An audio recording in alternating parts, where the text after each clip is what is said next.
भक्तों, स्त्री पर्व के दूसरे दिन गंधारी श्री कृष्ण भगवान से बोली, हे भगवान, पांडवों के प्रति मेरा कोई भी द्वेष नहीं है, किंतु इस भीम ने श्री कृष्ण के सामने दुर्योधन की नाभि से नीचे गदा का प्रहार किया, उससे मेरा क्रोध भड़क गया है। भीम ने कहा, माताजी, यह अधर्म कार्य मैंने अपने प्रण के लिए ही किया था, मुझे क्षमा कर दें। यदि मैं प्रतिज्ञा पूरी न करता तो संसार मुझे झूठा बताता। उसके बाद गंधारी राजा युधिष्ठिर से बोली। धर्मराज ने गंधारी के चरण छुए। उसी वक्त दीर्घ दर्शनी गंधारी की नज़र धर्मराज के नखों पर पड़ी। उनके सुंदर नख उसी वक्त काले पड़ गए। यह देखकर अर्जुन पीछे हो गया और शेष भाई भी छुप गए। पांडवों को भयभीत जानकर गंधारी का क्रोध शांत हो गया। फिर माता की तरह सबको धीरज बधाया। उसके बाद पांडव अपनी माता कुंती के पास गए। कुंती ने नेत्रों से जल भरकर सबके शरीरों पर हाथ फेरा और उनके घाव देखे और फिर कहने लगी, गांधारी ने कुपित हो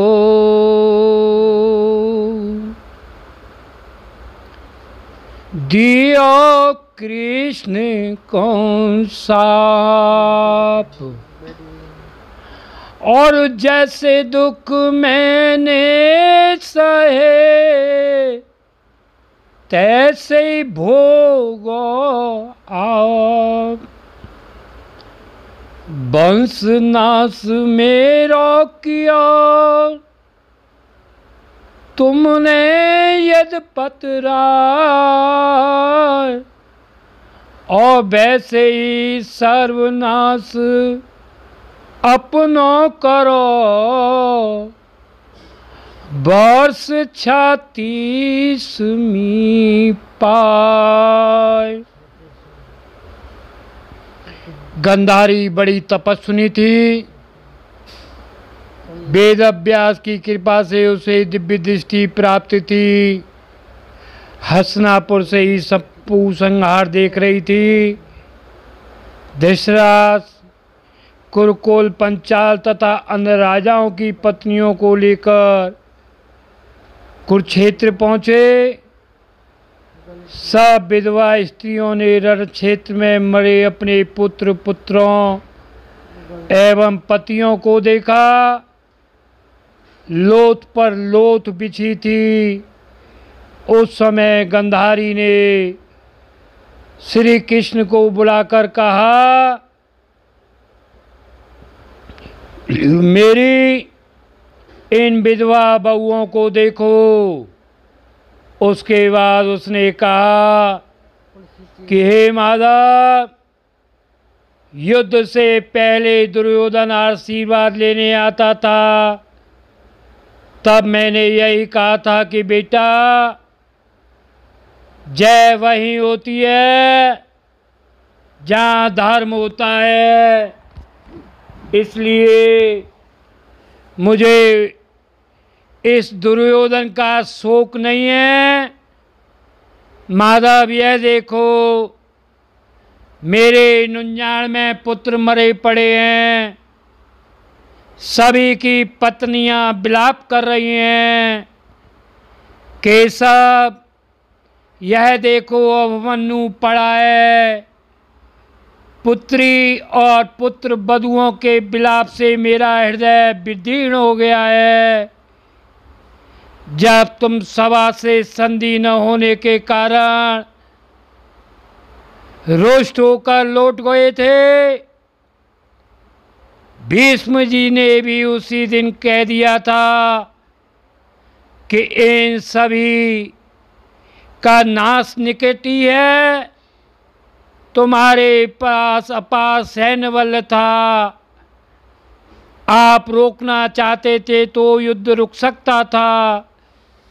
तुमने जानबूझकर कुल का नाश कराया है, इसलिए मैं तुम्हें शाप देती हूँ कि आज से 36वें वर्ष में तुम भी बांधवों का नाश हो जाने पर अनाथ की तरह मृत्यु को प्राप्त हो गए और तुम्हारे कुटुंब की स्त्रियां विलाप कर सिर पीट कर रोती रहेंगी।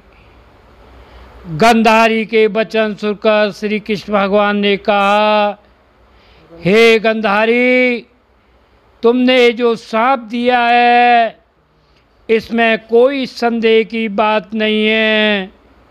यादवों का नाश दैव प्रकोप से तो मैं करूँगा।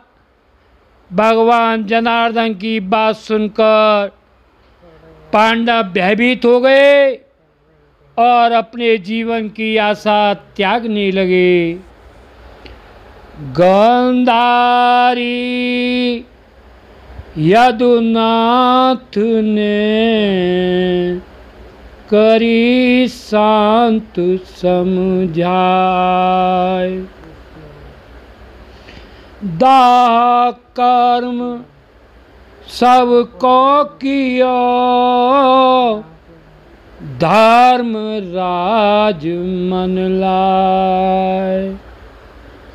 उसके बाद धृतराज ने धर्मराज से पूछा, इस युद्ध में मरे हुए मेरी वीरों की संख्या यदि आपको मालूम हो तो बताइए। तब युधिष्ठिर ने कहा, इस युद्ध में 1,66,20,000 वीर योद्धा मारे गए हैं। इनके अलावा 24,165 योद्धाओं का कोई पता नहीं है। उसके बाद धृतराष्ट्र बोले, हे धर्मराज, तुम सर्वज्ञ हो, अभी तुम ही बताइए कि उनकी क्या गति हुई। धर्मराज बोले, जो वीरता से लड़ते हैं, अपने को युद्ध भूमि के लोगों को प्राप्त हुए और जिन्होंने एक दिन मरना है ऐसा सोचकर प्राण त्यागे हैं, वे सब गंधर्वों से जा मिले। और जो कायरता से मारे गए हैं वे यक्ष लोकों में गए हैं, और जो शस्त्रहीन थे, हार नहीं मानी, ऐसे वीर ब्रह्मलोक को गए हैं। तथा इनके अलावा जो मारे गए हैं वे उत्तर में कुरु देश में जन्म लेंगे। उसके बाद धृतराष्ट्र ने धर्मराज से पूछा, तुम्हें कौन सा ज्ञान बल है? युधिष्ठिर बोले, हे तात, लौमेश जी ने मुझे अनुस्मृति विद्या ज्ञान कराया है।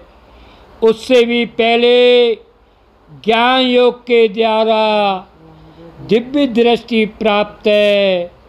तब धृतराष्ट्र ने कहा, बेटा, संग्राम क्षेत्र में जितने वीर योद्धा मारे गए हैं क्या तुम विधिवत दाह संस्कार करा दोगे?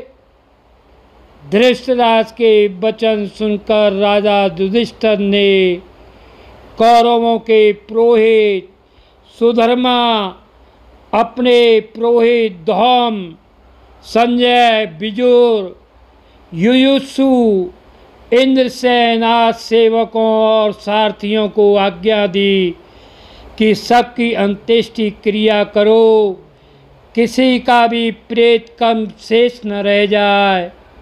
धर्मराज की आज्ञा सुनकर सभी ने धूप, चंदन, लकड़ी, रेशमी वस्त्र तथा सुगंधित द्रव्यों को एकत्रित करना शुरू कर दिया। टूटे धनुष, बाणों की लकड़ी एकत्रित कर सबकी चिताएं अलग अलग बनाकर शास्त्र विधि से उनका दाह संस्कार सामगान के वेद मंत्रों से ब्राह्मणों के द्वारा सभी का प्रेत कर्म करवाया गया। लकड़ी और घृत डालकर सबको जलवा दिया गया। दाह कर्म के बाद राजा युधिष्ठिर धृतराष्ट्र के साथ सभी स्त्रियों को लेकर गंगा जी पहुँचे। वहाँ उन्होंने वस्त्र आभूषण त्याग कर स्नान कर सब स्त्रियों ने अपने पुत्रों, पत्रियों और संबंधियों को जलदान दिया। जब सभी जलदान कर रहे थे उसी वक्त कुंती ने धर्मराज से रोते हुए कहा, बेटा, जिसे अर्जुन ने मार डाला है वह वीर पुत्र कर्ण तुम्हारा ही भाई था, उसे भी तुम जलांजलि दे दो। माता के वचन सुनकर पांडव महान शोकाकुल हो गए। धर्मराज बोले, जब कर्ण ही हमारा भाई था तो आपने आज तक हमसे क्यों छुपाया? तुमने रहस्य छुपाकर हमारा सत्यानाश कर दिया।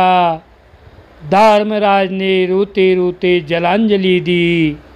इसके बाद धर्मराज ने कर्ण की सभी स्त्रियों को बुलाकर शास्त्र विधि से कर्ण की प्रेत कर्म करवाया और कहने लगे कि यह पाप मुझसे अनजाने में हुआ है, अतः तुम सब अपने द्वेष मुझसे त्याग दो। फिर सभी को साथ लेकर गंगा तट से बाहर आ गए। आज की कथा का वर्णन कर दिया है। आगे की कथा का वर्णन यथाक्रम करते रहेंगे। जय यमुना मैया की।